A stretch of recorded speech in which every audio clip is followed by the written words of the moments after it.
magandang pag-usapan po itong breakthrough mga kabida, itong naging confession po ng Pangulo, na handa na raw siyang makipag-ayos sa mga Duterte. Ito, i-credit lang po natin ito sa naging panayam po sa kanya ni Anthony Tabierna, po, mga kabida. Pakinggan muna natin ito at pagkatapos magre-react po tayo mga kabida. Gusto niyo bang makipagkasundo pa sa mga Duterte? Oo, ayaw ko ng gulo. Gusto ko makasundo sa lahat ng tao. Mas maganda, marami na akong kaaway. Hindi ko kailangan ng kaaway, kailangan ko kaibigan.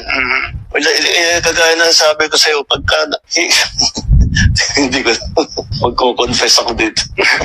Pwede naman po, para akong pari po dito ngayon ako. Ewan ko, kahit hanggat maaari, ako, ang habol ko, yung stability, peaceful, para magawa namin yung trabaho namin. Kaya ako, laging akong bukas sa ganyan. I'm always open to any approach na, alika, magtulungan tayo. Diba? Kahit hindi tayo magkasundo sa polisiya, hindi tayo magkasundo. Gawin yung trabaho, pero huwag na tayong nangugulo. Huwag na natin, tanggalin natin yung gulo. Ayun, ang linaw po dun sa sinabi po ng Pangulo, handa po siyang makipag-ayos sa mga Duterte po mga kabida for stability. Okay, sa Pilipinas, ayaw doon niya ng maraming kaaway kasi ang dami na raw niyang mga kaaway, mga kabida. Ang tanong po dito, seryoso po ba ang Pangulo po dyan? Okay? Kasi ang dami na pong mga instances po mga kabida na iba yung sinabi po ng Pangulo, ganito po yung sinabi ng Pangulo, pero iba po yung nangyayari po sa ground. Minsan po nagdadalawang isip po tayo, kung totoo ba yung sinabi po ng Pangulo, mga kabida.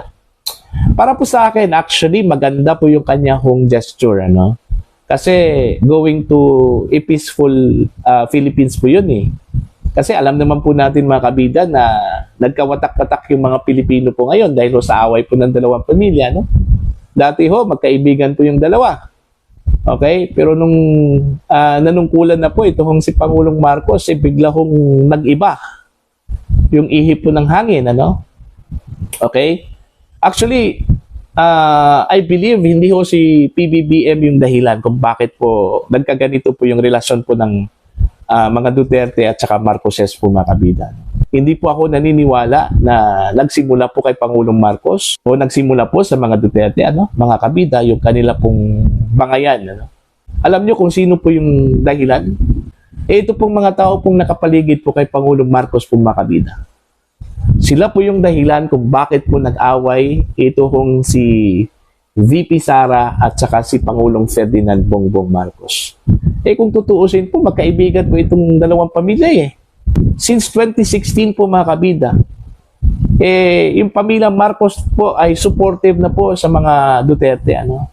Since that time po, nung 2016, okay, nung tumakbo po itong si Mayor Rodrigo Roa Duterte bilang Pangulo po ng Pilipinas, isang governor lang po ang sumuporta po sa kanya at wala hong iba, ito si Amy Marcos.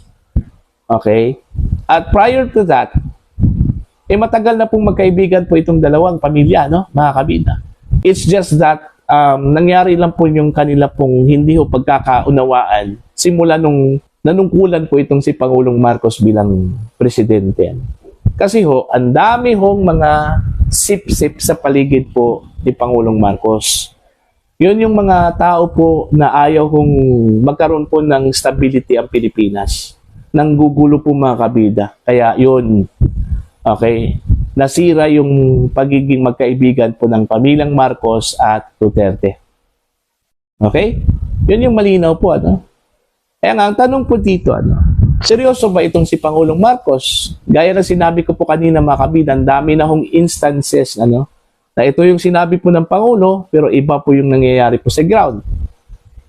Alright? Kagaya na doon po sa nangyari po kay Digong, Sinabi ng Pangulo, paulit-ulit, na hindi po sila makipag-cooperate po sa International Criminal Court kasi wala na pong jurisdiction ng ICC po sa Pilipinas.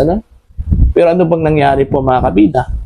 Isang lapit lang po ng Interpol sa authorities po ng Pilipinas. Ito na po yun. So yun na po yung nangyari.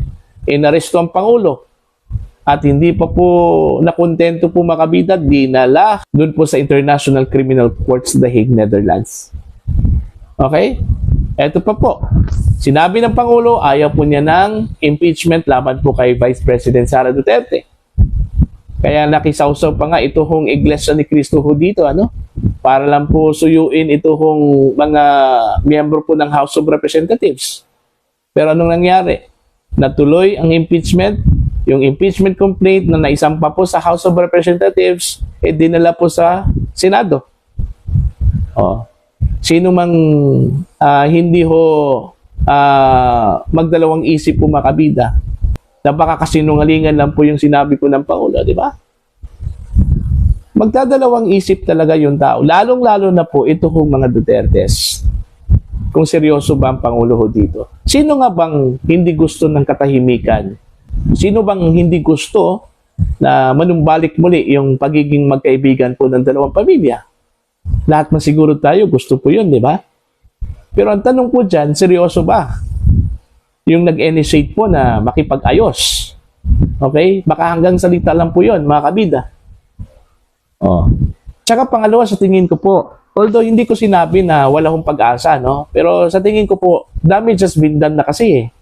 Dami na pong nangyari po mga kabida, no? Both parties, both families, ano?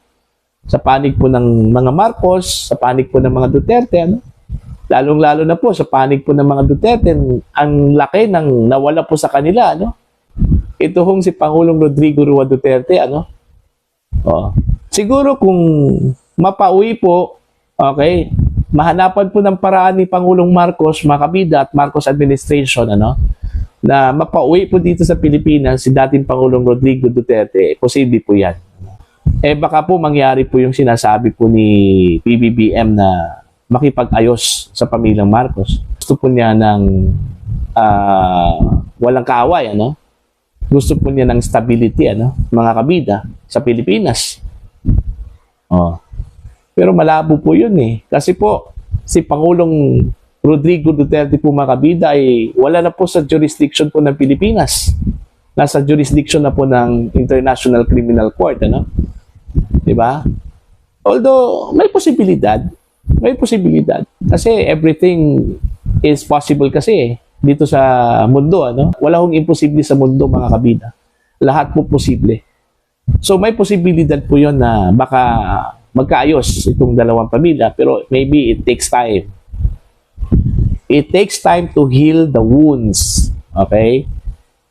Kasi hindi ho madali po yun. Gaya ng sinabi po ni Vice President Sara Duterte po mga kabida, sa nangyari po sa kanyang pamilya po, ano, hindi ho niya kayang patawarin yung mga taong naging dahilan kung bakit ito po yung nangyari po sa pamilya po nila, no? Sa kanya, in particular, mga kabida, yung pangharas po sa kanyang pamilya, okay, hindi ho niya mapapatawa daw yun. Okay? So, yung galit at puot, nasa puso na po yan, ano? Ni Vice President Sara Duterte, ano po. So, I think, kung mangyari man po yung magkaayos po yung Marcoses at Duterte, mga kabida, maybe it takes time. Okay? It takes time. Yun yung akin po, ano, na palagay. Okay? Pero maganda yung move, yung gesture po ng Pangulo, mga kabida, kung seryoso po ang Pangulo po doon, ano? Ipagdasal na lang po natin, mga kabida, na sana po, sa lalong madaling panahon, magkaroon po ng peace, yung mga puso ng bawat pamilya, no? Marcoses at saka ito hong Duterte, ano? Para at least madali lang po yung healing process po, mga kabida, at sa ganon,